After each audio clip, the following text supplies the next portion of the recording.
The game they shouldn't have played. A true horror story. The Dare, some games aren't meant to be played. Some places don't want visitors. And when five friends decided to test an urban legend, they unleashed something they could never escape.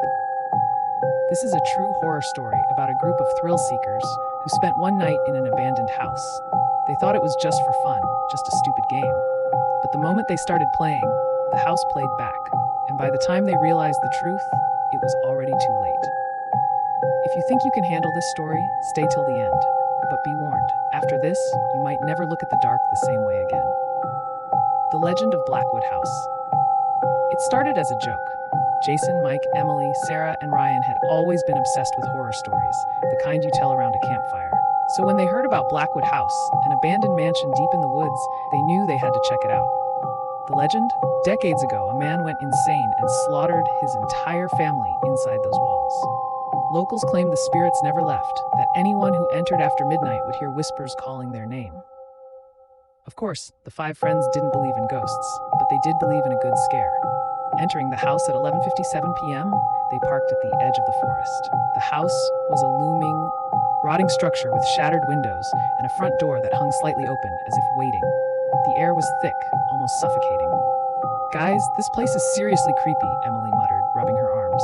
"That's the point," Jason smirked, pulling out his phone. "Let's make some memories." Mike pushed the door open. It creaked, echoing down the empty halls. Inside, the house smelled of damp wood, decay, and something metallic, something that made the hair on their arms stand up.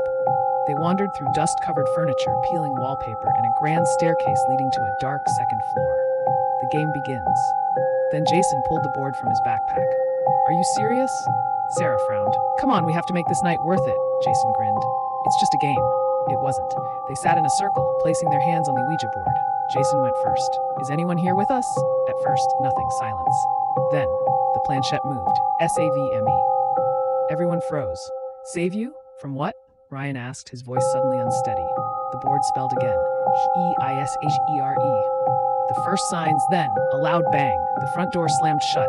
The temperature dropped instantly. Their breath fogged in the air. Emily gasped. Her chair slid back on its own. Ryan grabbed the board. "Screw this! We're done!" He tried to throw it, but his hands wouldn't let go. It felt like something was holding him down. The candles flickered violently, then blew out. Total darkness. Then, footsteps. Heavy, slow, coming from upstairs. "Who else is here?" Mike whispered, his fingers digging into the floor. The footsteps stopped. The figure in the dark. Then Sarah's voice, shaking. "Guys, look." In the corner of the room, barely visible in the candlelight, stood a tall, faceless figure. Then, it moved. Faster than anything should. The friends screamed and ran. Doors slammed shut behind them. Shadows stretched unnaturally across the walls, and whispers filled the air. The house was alive. Then, Sarah was gone. 1 second, she was running beside them. The next, vanished. The vanishing, a blood-curdling scream echoed through the halls. Then silence. "Sarah!" Jason shouted, his voice cracking. Then they heard it. A low, unnatural laugh. They ran. Blindly. Desperately. Jason grabbed Emily's hand, yanking her toward the back door. Locked. Ryan slammed his fists against the windows, but they wouldn't break. The house was trapping them. The wrong Emily. Then, a door behind them opened. Ryan turned, his hands shaking, searching for another way out, and saw Emily. Except, it wasn't her. Her face was blank, eyes hollow, and she was smiling. Then, in a voice that wasn't hers, she laughed. The laughter turned into screams. Then, silence. The disappearance. Jason and Mike never made it out of the house. The next morning, their car was found abandoned on the roadside. Doors open, engine running, but no sign of them. No missing person reports matched their names. No records of them ever being at Blackwood House. And the house? No one could find it. The texts years ago. But sometimes late at night, Jason's mother would get a notification. A text from his number. A photo of the house.